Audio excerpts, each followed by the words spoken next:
umunsi impumyi yagize amahirwe ikabasha kubona,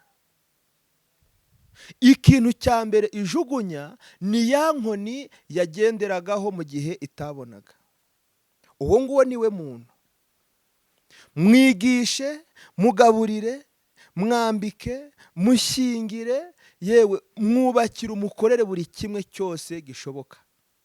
Umunsi azabona hari ukuntu bimaze kumera, amaze kubona hari icyahindutse, ni wowe muntu wa mbere azareka, ni weho wa muntu wa mbere azanegura, ni weho muntu wa mbere azavuga.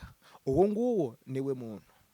Yibagirwa icyo wamufashije aho rwari rukomeye, yibagirwa ku izina umaze kumwandikira ari ryo arimo kurira, hari ryo arimo kugenderaho. uwo niwo muntu. Wowe wahuye n'abantu bameze gutyo, wowe wagiye ugirira abantu mu neza bugacya bimeze uko, ihangane.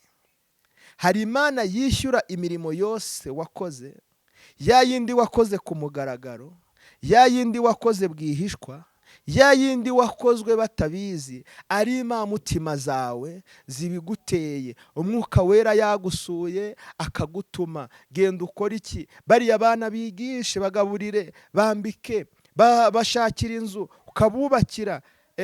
Nkubwire ngo hari Imana yishyura imirimo yose imeze uko nguko.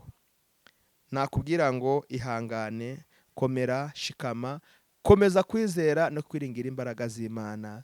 Ibindi birashoboka. Imana iduhane umugisha.